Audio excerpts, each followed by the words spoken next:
આજની ધર્મકથા. પ્રણામ. મુનિસુરત સ્વામી ભગવાન એમની કથાઓ પૂર્વભવોની એ કથાઓમાં રમમાણ આપણે થઈ રહ્યા છીએ.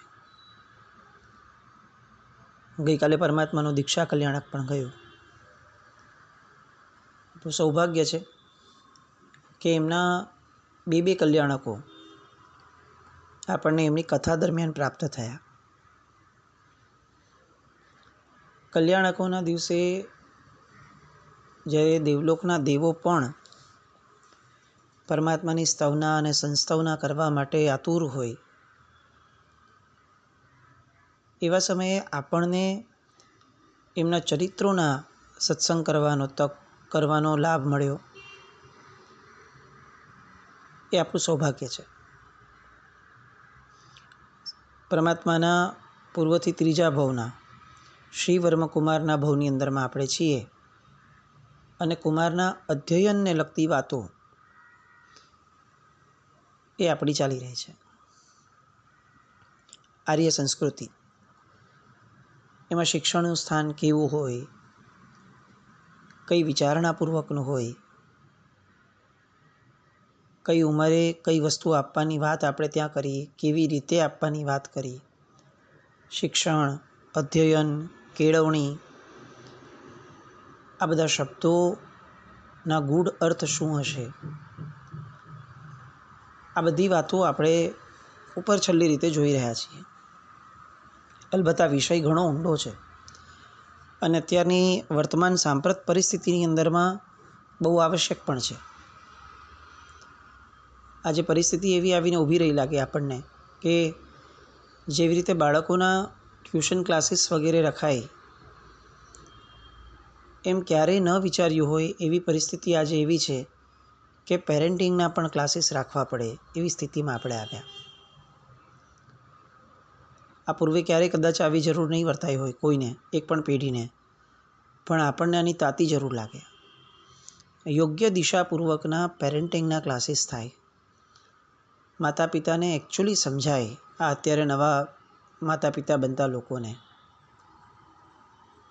કે આ આપણા ઘરે આવેલું બાળક એ ઈશ્વરની દેન છે હકીકતની અંદરમાં. એટલે એના જતન કરવા માટે ફક્ત પૈસાનો ભોગ અથવા પૈસા જ કમાઈ અને એને વધારે સગવડો આપવો, એ આશય પૂરતા સીમિત રહેવું એ ગુનો છે. એનો સર્વાંગી વિકાસ થાય એ માટે જીવનની અંદરમાં આપણે પણ કેળવવું પડશે. એક રોબોટ પણ બનાવીએ ને તો પણ એને ફીડ કરવા માટે આપણે ભોગ આપવો પડે. એટલે આવી ઘણી બધી વાતો કે જે બહુ આવશ્યક, આ સાંપ્રત સમયની આવશ્યક વાતો છે. આજે ગતિ ઘણી છે આપણી પાસે, પણ દિશા નથી. અને દિશા વગરની ગતિઓ એ લગભગ આપણને અકસ્માત જ કરાવડાવે. શ્રી વર્મકુમારની વાતોના અન્વયે આપણે એક દિશા જોઈ રહ્યા છે. એમના પિતા રાજા અધ્યાપક પાસે આવ્યા છે. 12-13 વર્ષની ઉંમર થઈ છે. પૂછે છે કે 5 વર્ષ પૂરા થયા, આ 5 વર્ષ દરમિયાનમાં મારા દીકરાએ શું પ્રગતિ કરી, મારે એ જાણવું છે. અને ત્યારે અધ્યાપક કહે છે કે એમને અભ્યંતર જેટલું પણ શીખવાનું હતું તે બધાની અંદરમાં આ 5 વર્ષ એ અતિ શ્રેષ્ઠ સાબિત થયા છે. એમને શબ્દશાસ્ત્ર, કાવ્યશાસ્ત્ર એ બધાની અંદરમાં પણ એક મહારથ હાંસલ કરી છે. અને અધ્યાપક રાજાને કહે છે કે મારી ઈચ્છા છે કે આપ એની કવિત્વ શક્તિની કસોટી કરો, એના શબ્દશાસ્ત્રની કસોટી કરો. રાજાએ સંમતિ આપી. ઉપાધ્યાય કુમારને બોલાવ્યો, પૂજ્યોને પ્રણામ કર્યા, આસન ઉપર બેસાડ્યા અને રાજાએ વિવિધ છંદો વિશે, અલંકારો વિશે, સંસ્કૃત, પ્રાકૃત, એના અપભ્રંશ ભાષાઓ, એ બધાની કાવ્ય રચનાઓ વિશે એક પછી એક પ્રશ્નો પૂછવા લાગ્યા. કુમારે વિવિધ છંદોમાં અલંકાર મંડિત પદ્યોની શીઘ્ર રચના પણ કરવા લાગી. અને આ સાથે આ જોઈ અને આવેલા વિદ્વાનો અને સચિવો બહુ આનંદ પામ્યા. કેટલાકે કુમારને ઉખાણાઓ પૂછ્યા, કેટલાકે પ્રહેલિકાઓ પૂછી, અંતર્લિપિકા, બહિર્લિપિકા આવી બધી રીતે પૂછવાનું શરૂ કર્યું. કેટલાક પદો એવા કીધા કે જેમાં પાદ પૂર્તિ રૂપ પદ્યો નવા બનાવવા પડે, એવા પણ પ્રશ્નો પૂછ્યા. આવી બધી કસોટીઓ દ્વારા કુમારની કવિત્વ શક્તિ, રચના શક્તિ એ કઈ પરાકાષ્ઠાને પામી છે એની ચકાસણી થઈ. કુમારે એક લેશ પણ ખચકાટ વિના જેટલી ત્વરાથી સમસ્યાઓ આવી એટલી જ ત્વરાથી એના જવાબો, એના ઉકેલો અને એની પૂર્તિઓ બધું આપવા માંડ્યું. દરેકે દરેક વ્યક્તિને આ પોતાના ભવિષ્યના બાળ રાજાની અંદરમાં એવી શક્તિઓનું દર્શન થયું જે એમની માટે અલૌકિક હતું. કુમારશ્રી જ્યાં ઘણના ઘા પડતા હોય ત્યાં ચૂનીનું શું ગજું, છતાં તમે રજા આપો તો હું એક સમસ્યા પૂછું, એમ કહી અને એક વ્યક્તિએ 3 ગાથામાં પથરાયેલી પ્રશ્નાવલી કુમારને સંભળાવી અને એમ કહ્યું કે આ 3 ગાથાનો જવાબ એક જ શબ્દમાં તમારે આપવો પડે. 3 ગાથા સાંભળી કુમારે 2 ક્ષણ માટે ચિંતન કર્યું અને જેનો અપેક્ષિત ઉત્તર હતો એ કેટલીક ક્ષણોમાં જ પ્રસ્તુત કર્યો. પૂછનાર હરખ-ઘેલા થયા. આવેલ સ્ત્રીઓ સાથે રહેલી એ પાલવ વડે કુમારનું લૂછણું કરવા લાગી, ઓવારણા લેવા લાગી અને બધા જ કુમારની પ્રશસ્તિઓ, ઉપાધ્યાય જેમના શિક્ષક હતા એની પ્રશસ્તિઓ ગાવા લાગ્યા. આ શિક્ષણ છે. વિદ્યાર્થીની સર્જનાત્મક ચેતના, ક્રિએટિવિટી જેને આપણે કહીએ છીએ, એને પુલ આઉટ કરવાની પ્રક્રિયા, એને બહાર લાવવાની પ્રક્રિયા એ શિક્ષણ છે. ગોખાવેલું અથવા જેને એને કંઈ જ કામમાં નથી આવવાનું એવા બધા વિષયોનું શિક્ષણ એ મૂળમાં એના મગજ ઉપર ભાર સિવાય બીજું કંઈ જ નહીં આપે. શિક્ષણ એ છે કે જે એની વ્યક્તિગત પોતાની જે શક્તિ છે એને બહાર લાવે. આપણે ત્યાં ઘણી બધી આવી પ્રક્રિયાઓ હતી. એનો જન્માંતરીય યોગ શોધવો જોઈએ. એની અંદરમાં જ્યોતિષ, નક્ષત્રોનું જ્ઞાન, ગ્રહોનું જ્ઞાન, એ બધા વડે એની અંદરમાં એ કઈ ઉર્જા લઈને આવ્યો છે, કઈ દિશા લઈને આવ્યો છે એ પણ ચકાસવામાં આવતું. કેટલીક એની ક્રિયાઓ દ્વારા સાંકેતિક રીતે લક્ષણશાસ્ત્રો દ્વારા એ નક્કી કરવામાં આવતું કે આ બાળક આ કંઈક તેજ લઈને આવ્યું છે અને એ તેજને વિકસ્વર કરવા માટેનું શિક્ષણ એને અપાતું હતું. એની પર દરેક સબ્જેક્ટ થોપી દેવામાં નહોતો આવતો કે તારે આ ભણવું જ પડશે, એવું નહીં. એ કંઈક એનું મૌલિક લઈને આવ્યો છે પોતાનું, એને એ દિશા આપવી જોઈએ અને એ જ દિશાઓ દ્વારા એ ઉદ્યમી પણ બને અને ભવિષ્યની અંદરમાં પૈસા રળનારો પણ બને અને જ્યારે પૈસા રળે, કમાય, ત્યારે આત્મસંતુષ્ટ પણ બને. રાજા પૂછે છે કે હવે એને શસ્ત્રવિદ્યા કેમ નથી શીખવાડતા? અને ત્યારે ઉપાધ્યાય પેલા શિક્ષક એમ કહે છે કે મહારાજ, કુમારને હજી 13 જ વર્ષ થયા છે. આ ઉંમર, આ સમયગાળો એ એની પ્રજ્ઞાની તીવ્રતાનો છે, એનામાં મૈત્રીના ગુણને વિકસાવનારો છે. 13 થી 15 વર્ષના સમયગાળાની અંદરમાં જો બાળકને મૈત્રી ભાવથી કેટલીક વસ્તુઓ શીખવાડવામાં આવે તો એના મનની અંદરમાં એ એટલી બધી રૂઢ થઈ જાય છે કે એની આખી સંવેદનાઓ એને એ દિશાવાળો બનાવે કે જે એને ભણાવવામાં આવ્યો. 13 થી 15 વર્ષની ઉંમરમાં ક્યારે પણ જેમાં બળનો પ્રયોગ હોય એવી વસ્તુઓ ન શીખવાડાય.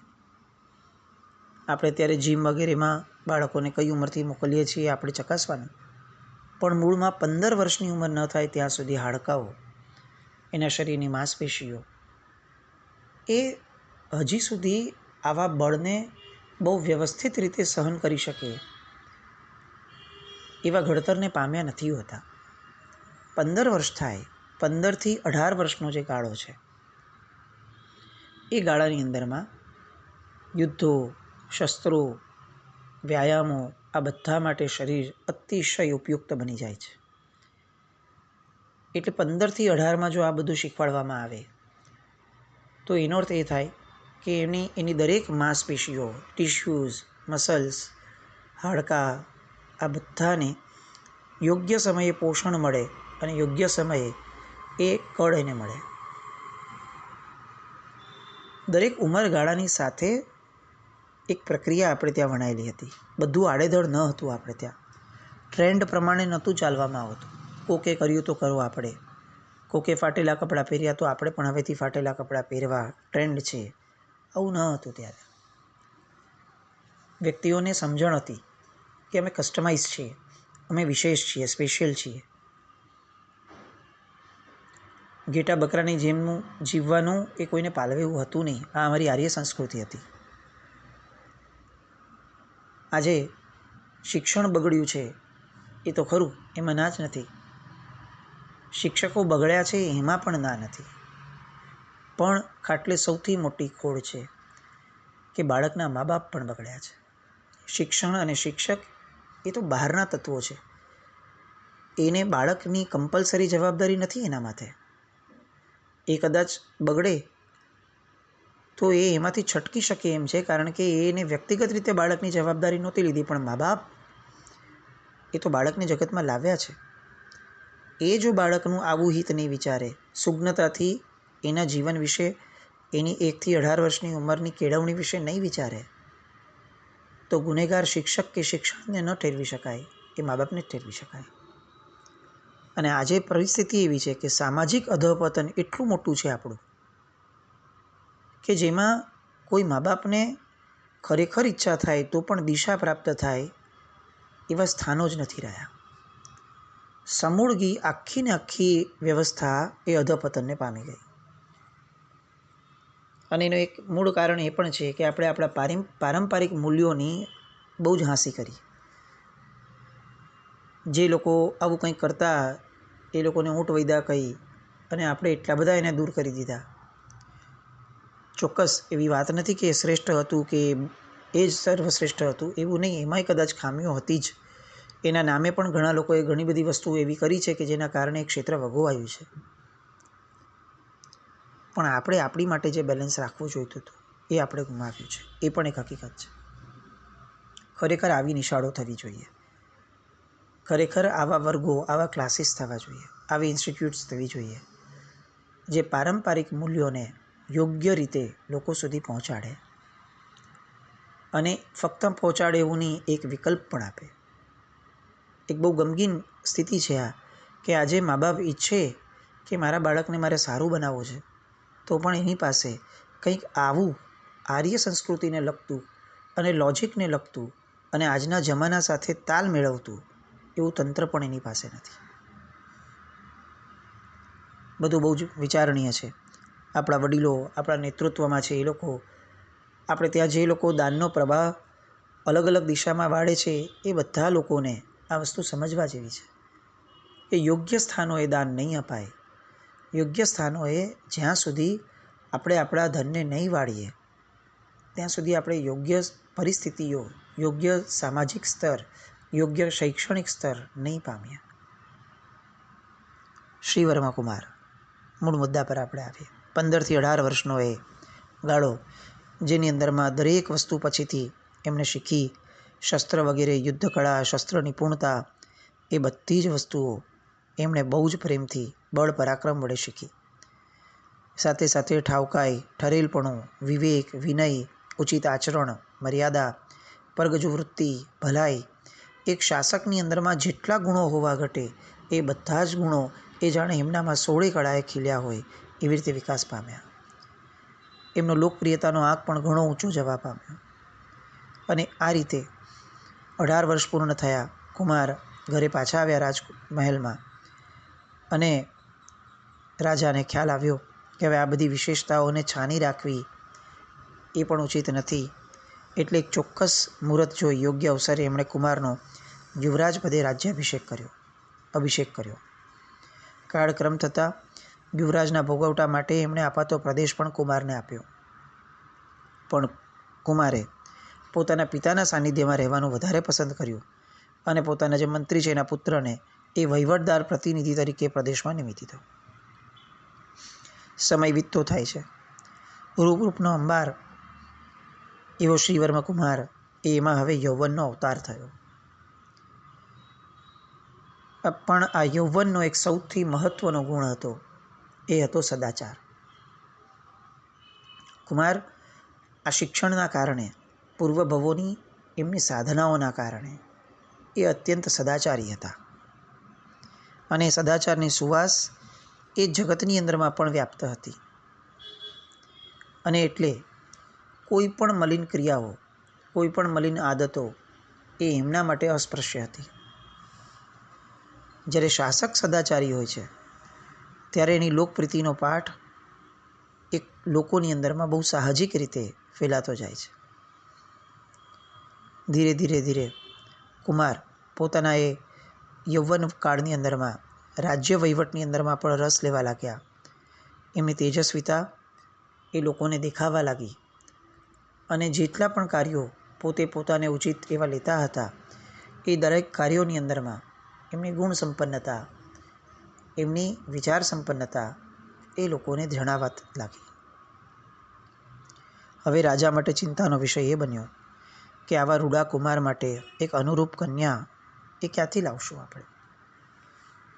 જેમ જેમ વ્યક્તિ ગુણિયલ વધારે હોય તેમ તેમ એની સાથે બેસનાર પાત્ર, એની ઉપયુક્તતા અને એની યોગ્યતાની ચકાસણી એ આવશ્યક બનતું જાય છે.